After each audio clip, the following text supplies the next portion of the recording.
So we have another serious video about an MMA legend. I'm talking about Randy Couture, who just suffered from an accident a few days ago. Had major burns and is currently inside a hospital. My thoughts and prayers are with him.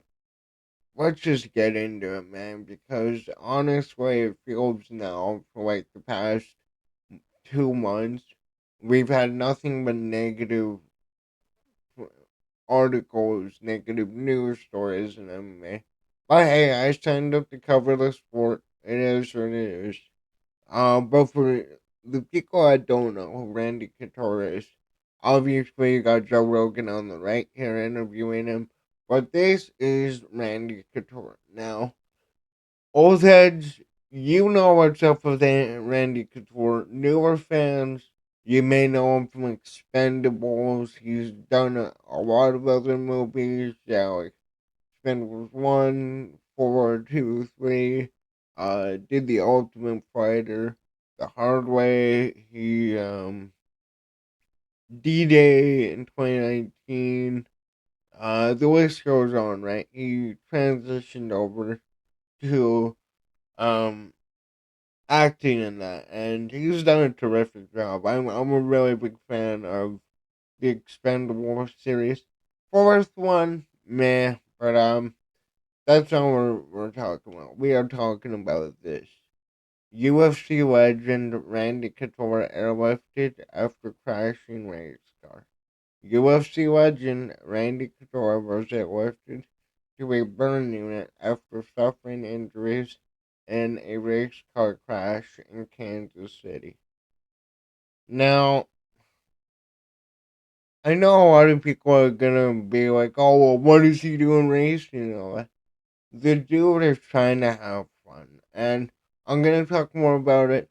He's trying to find something competitive in life to chase after being outside of MMA for quite some time. But let's read this. UFC legend Randy the Natural Couture was preparing to make his National Hot Rod Association NHRA racing debut later this year when he lost control of his car at a racetrack in Kansas City on Tuesday, crashing and suffering serious injuries. The 62-year-old was airlifted to a nearby unit and is being treated for first and second degree burns, trauma injuries, and smoke inhalation. That one is a big one. Smoke inhalation. I mean, I'm a smoker. I'm sure some of you guys are out there. But again, being in a crash and inhaling that smoke, you're inhaling nothing but engine chemicals, all of the glitz and glamours. Some mechanics channels, so I won't go in depth. But yeah, TMZ first reported the news. Couture is expected to make a full recovery. Thank God. Last month, the NHRA posted a video where Couture unveiled his Skag Racing Pro mod. It's absolutely real. No backing out now. I've got to learn. I'm looking forward to to the end of the month, spending a lot of time in his baby Al Capone, the 1937 Chevy. The Skag has so generously sponsored and got behind me to be a racer this year. I'm excited about the opportunity. Um, and then they show off the car here a bit. We'll watch a bit of this video just to look at this car. I couldn't find any Instagram videos of it. I'm excited about the opportunity, excited about the challenge. I'm going to tap back into the competitive spirit that I've had most of my life, and this is going to be my outlet for now. The UFC Hall of Famer retired from fighting in 2011. He's a member of the exclusive club of fighters that have won UFC titles in two different weight classes. The former UFC heavyweight and light heavyweight champion was inducted into the UFC Hall of Fame in 2006, at age 43, 255 days. Why are they adding the days? Couture became the oldest fighter to win a UFC title. He's also the oldest fighter in UFC history to successfully defend the championship at 44. He owns the Extreme Couture Gym. Francis Ngannou, Eric Nicksick. They have a lot of fighters over there that are at the top of the game right now in Las Vegas and is a part of the PFL broadcast team. Outside of the fight game, Couture starred in several films and television shows, which, we went over, but, man, I this is horrible. This is awful, man. We'll get to his record in a second. But again, he's 62, right? He's been retired since 2011. What would that be? 14 years, somewhere around there. But I understand for many athletes, hockey, football, especially MMA, the competitive element is something that they are always chasing. And that is why a lot of these fighters stay way too late in their career, suffer all these knockout losses. BJ Penn, Tony Ferguson, the list goes on, right? Um, and I hate it, but the difference with Randy Couture is he was, I would honestly say, Randy Couture was the first fighter. Well, I guess he had Chuck too. The first fighter to leave the UFC and become a bigger name. Because again, when you're in the Expendables, I mean, look at how many A-listers are in that movie. Sly, Jason Statham. They have Megan Fox in the last one. They have um, Terry Crews. You know, to be a part of that squad, that crew, to be in multiple movies with them. Like I said, fourth one was man. Randy Couture always advanced. And the biggest thing that I just remembered that I want to bring up is he's the one that first talked about fighter healthcare. Which maybe I'll bring that video up in a second. But I wanna show you his career just so you realize how insane his career was. So he debuted in the UFC in 1977 at 30. What was he? 31, 32, ridiculously old. But he had his background in wrestling, really good striking. So he debuts first round in naked choke. Comes back first on KO. Beats Maurice Smith for the title. Oh, I guess. Steven, that was a tournament.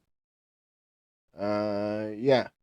So he beats Maurice Smith, goes over to Valutudo, Japan, loses two fights in the first round by submission, then goes on to rings, beats Jimmy Horn, beats Ryushi, and I'm not going to say his name, comes back to the UFC in 2000, KOs Kevin Randleman, and that's going to be a common thing, where he comes back to the UFC from time to time and just smashes everybody. Um, Tayoshi Kosaka unanimous decision got submitted by Volagin Overname. Beat Pedro Rizzo to win the belt back in 2001. KO'd him in the rematch. Then got killed by Josh Barnett, who was literally on every steroid known to man at the time. Rico Rodriguez finished him at UFC 39. But this is a big one right here. This is a big one right here. This was supposed to be Tito and Chuck. Tito didn't want to fight Chuck, so they thought, okay, Randy Couture suffering two losses in a row at heavyweight. Let's move him down. And he smashed the shit out of Chuck Liddell. Again, this is Chuck Liddell in 2003 at the peak of his career. But yeah, it was wicked. Obviously, Chuck Liddell went on to win the trilogy, but fought Tito Ortiz right after, beat him by unanimous decision, mauled him. And Tito at that time was Tito Ortiz. Make fun of him now. Tito was a beast. Then he lost to Vitor Belfort for a cut. Comes back, finishes Vitor Belfort without the stoppage. And then he gets TKO by Chuck Liddell, loses the belt in the first round, gets one back against Mike Van Arsdale by a third round Anaconda, fights Chuck once again, but then loses the trilogy by knockout. Then he moves back up to heavyweight, fights Tim Sylvia, who was 23-2 at the time. Yeah, Tim Sylvia is one of the worst champions, whatever. He is still a champion, and that takes what? Gabriel Gonzaga, really good win out of Gabriel Gonzaga, was a beast in his time.